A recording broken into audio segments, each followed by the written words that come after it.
if you look in an acupressure book, you'll find that probably every book has a little bit different routine. But many of the points will overlap, and many of the points that they use will be in most sources.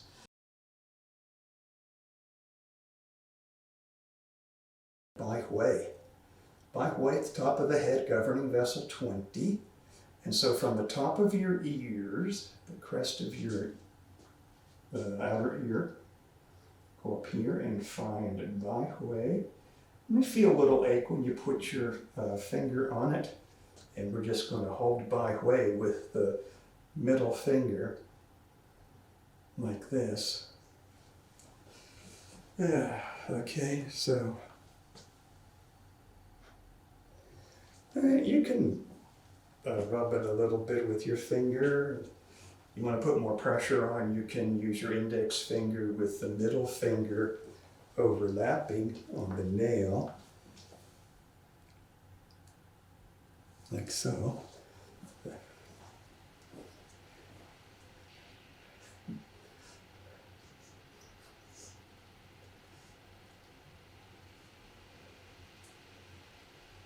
And so rub it or hold it for about 30 seconds.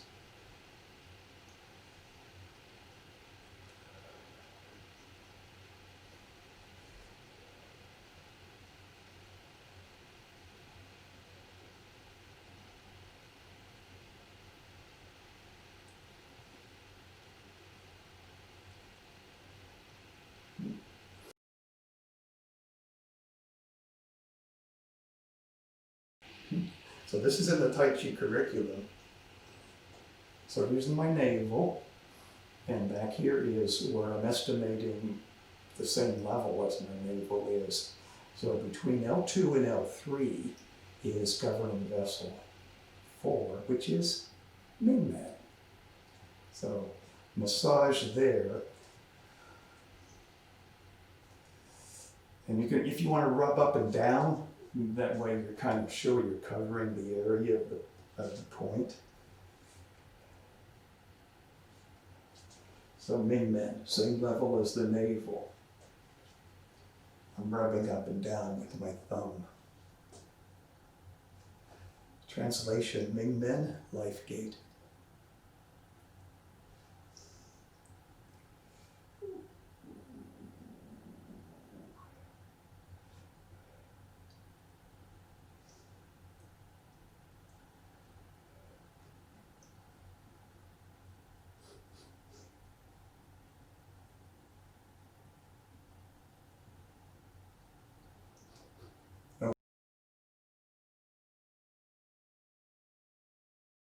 Now, urinary bladder, number 23 and number 47. Hey, you know where they are, right?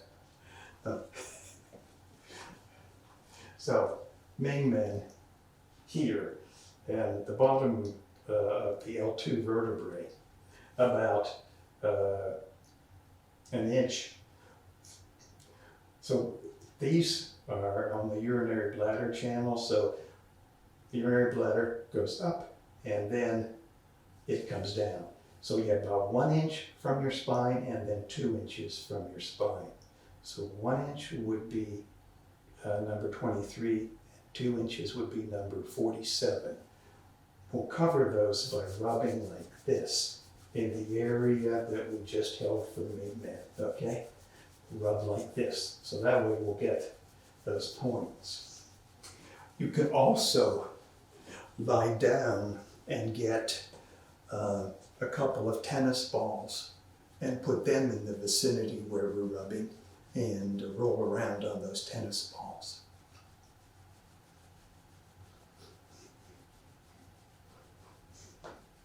This is one of the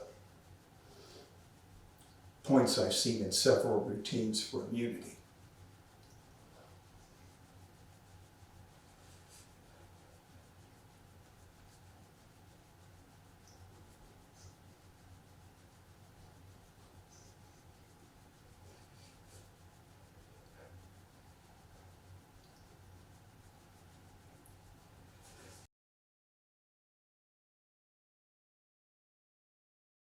we come to large intestine 4.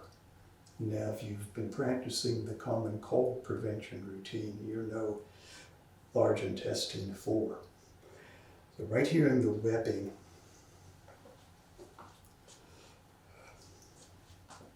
between the bone that goes to my index finger and the bone that goes to my thumb, in the webbing here, on the high point of the muscle there, that's large intestine 4, Hegu. And let me now make a very important advisory that this point is not used if you're pregnant, okay? Not that I think, well, you're thinking, well, I don't need that information. Maybe, yeah, but if you pass this on, and of course we have the possibility that people be viewing this on YouTube or elsewhere, and we need to be careful to advise them, you don't use this point in pregnancy. It's one of 4 points that are used for triggering labor. So yeah, in your 9th month or 10th month, you might want to use a point, but not till the proper time. So holding for about 30 seconds. And then, so you know that the channels are bilateral. So where we have on the left hand, we also have on the right hand.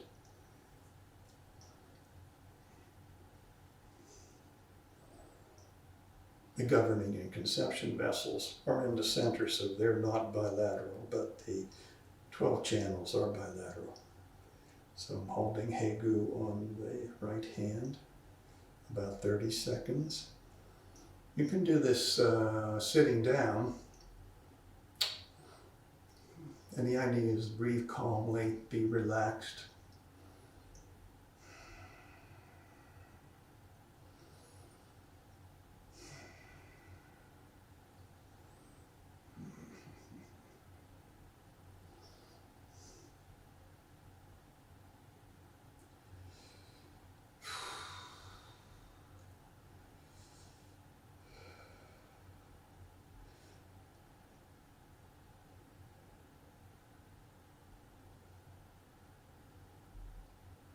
Okay, now for the next one, I need to bring out a chair.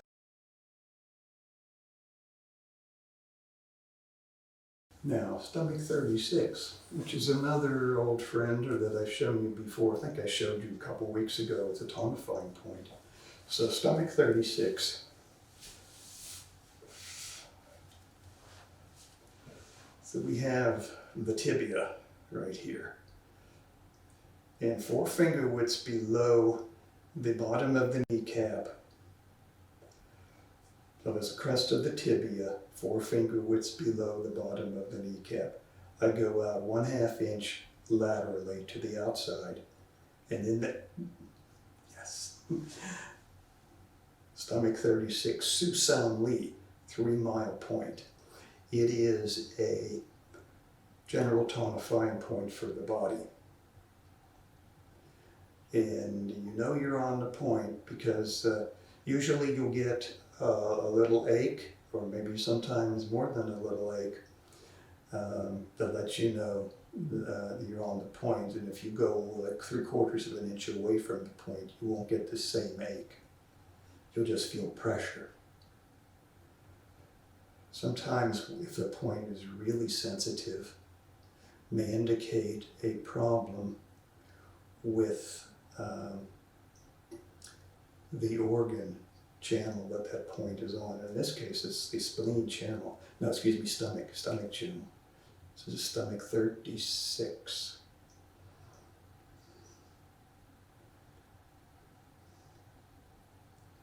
Now I pulled up my pant leg so you can see my tibia and the point location, but you don't have to pull up your pant leg to do that. You can just, now that you know where it is, bottom of the kneecap, 4 finger widths below the bottom of the kneecap. Here's the crest of the tibia. You can feel it, you don't have to see it. And then 1/2 inch lateral Yeah, there it is. So if you're stuck in a Zoom meeting, you know, you can do this. I mean, the standing joke these days is people do the Zoom meetings, they don't have any pants on. So you certainly can hold stomach 36 in a Zoom meeting without anybody wondering, oh, what's got into them?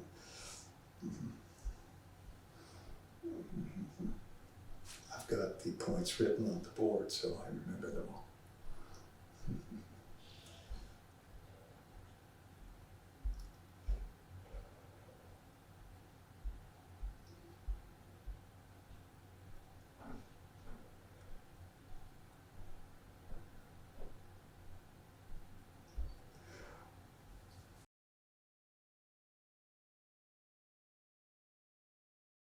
Two inches below your navel.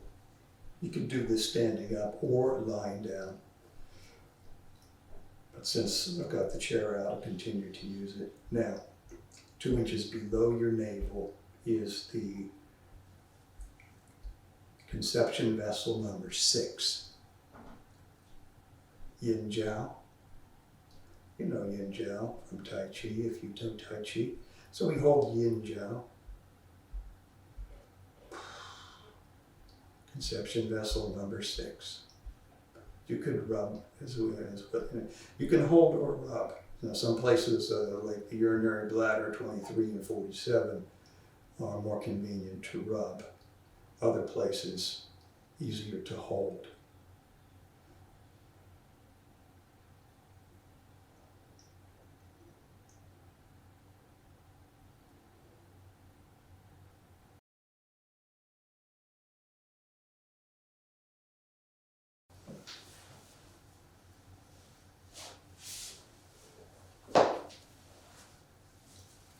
Liver 3, Tai Chong.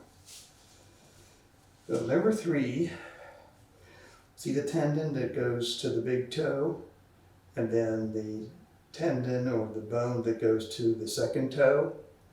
Well, between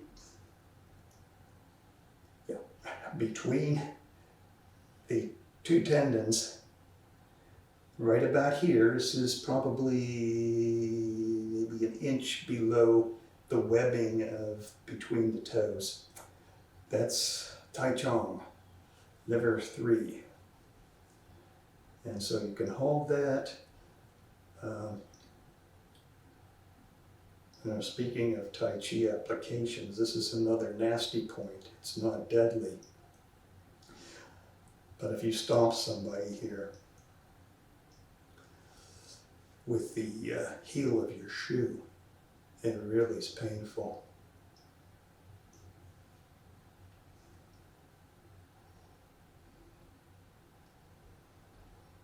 This is also used in the breast cancer prevention routine and for the relief of frustration, negative emotion frustration.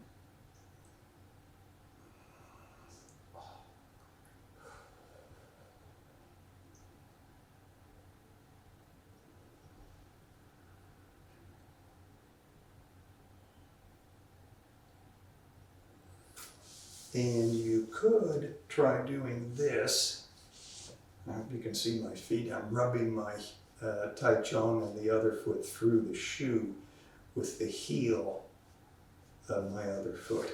But better to take off the shoe, or I probably could do it through the shoe. This is a soft shoe. And so now I don't have to take off the sock again because we know where this is, right here. Yeah.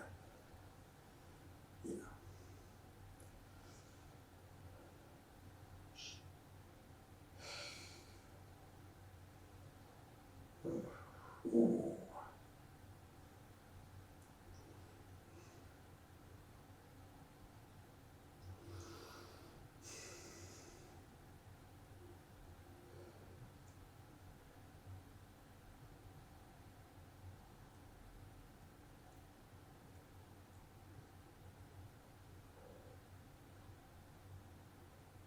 So it would be a very good idea to do this routine once a day during the flu season while the virus is with us to help boost your immune system.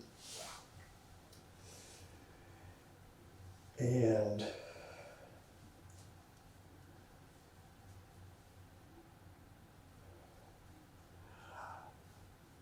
do half an hour of Qigong every day during this situation.